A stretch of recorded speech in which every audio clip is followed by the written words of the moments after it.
On the 10th of October 1940, Japan's naval ministry placed an interesting order from the Karasu Kojima torpedo factory as they requested the construction of 10 midget submarines to the Type A design. The initial use for the midget submarine when the order was placed was of a questionable nature, as the Japanese intended to use them during the almighty decisive battle that never happened, where seaplane tenders would carry these out to the battlefield, they would launch them, and then they would torpedo enemy capital ships at point-blank range.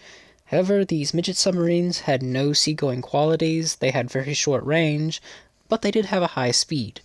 So they could have had some use in that role, but the Japanese knew at the time that most chances were the subs would be lost.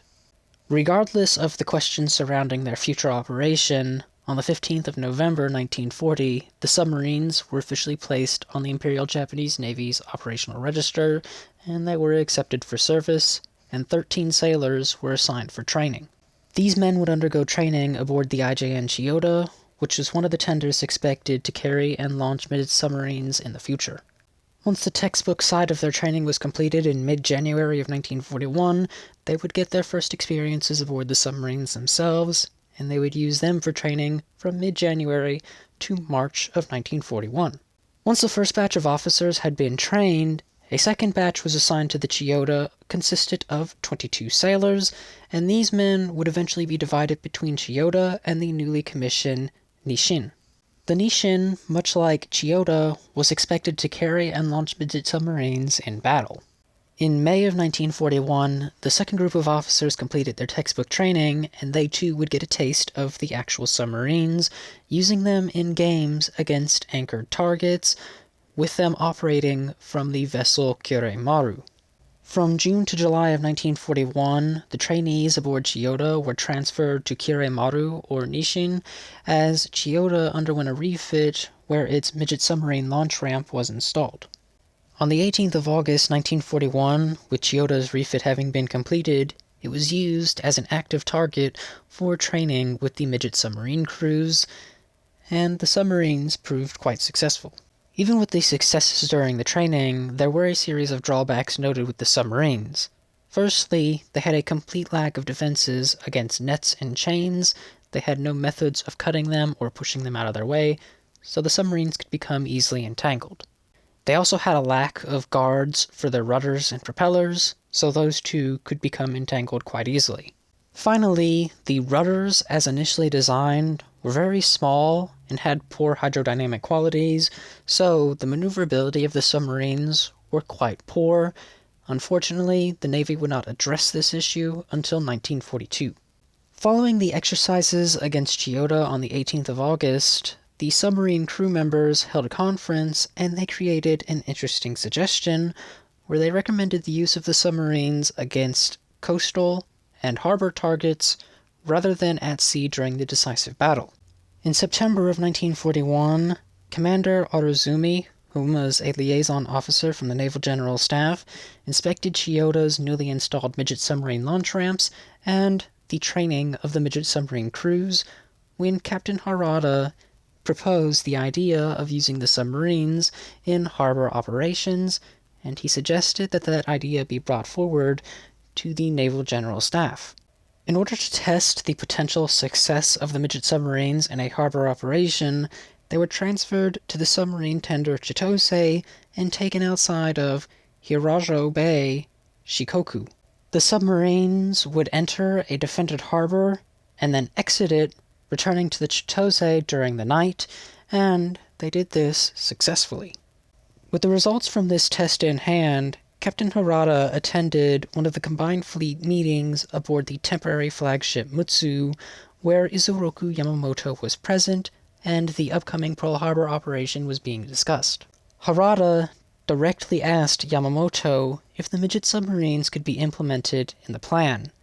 Yamamoto, who was more reserved about the submarines, told Harada to reconsider his idea and come back the next day.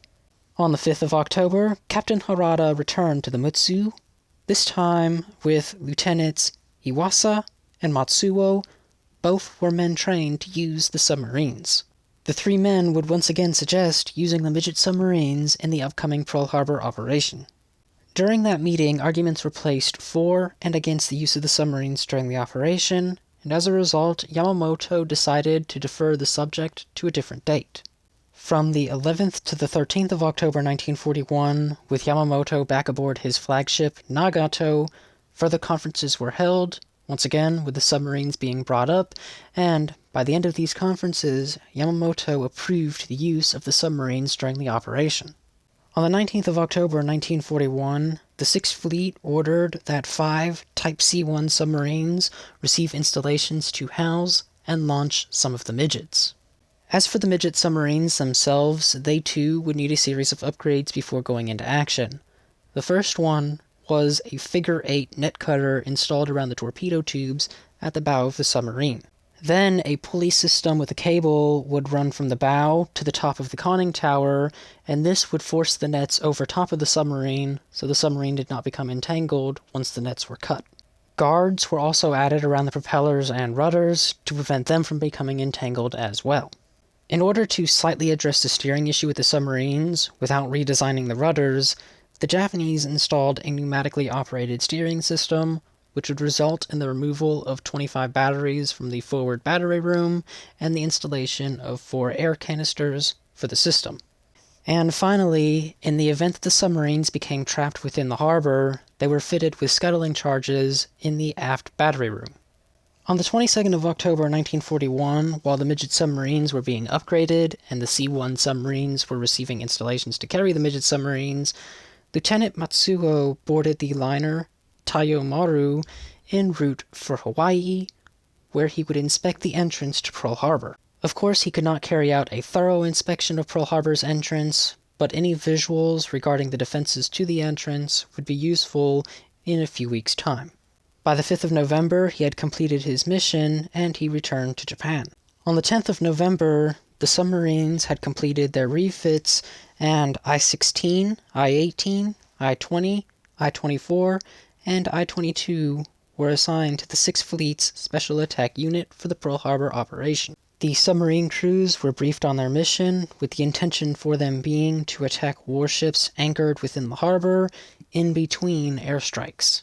Once they had completed their mission, they were to exit Pearl Harbor and rendezvous with their mother submarines 7 nautical miles east-southeast of Hawaii.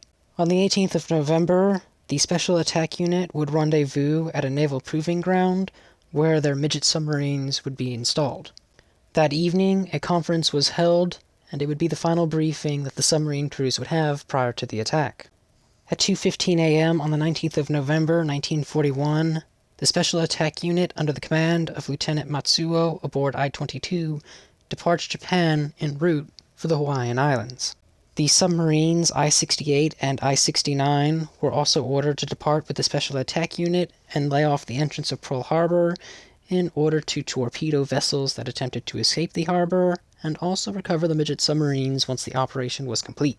On the 2nd of December 1941, as the submarines approached Hawaii, they received a signal that stated that hostilities would commence on the 8th of December Tokyo time, 7th of December Hawaiian time.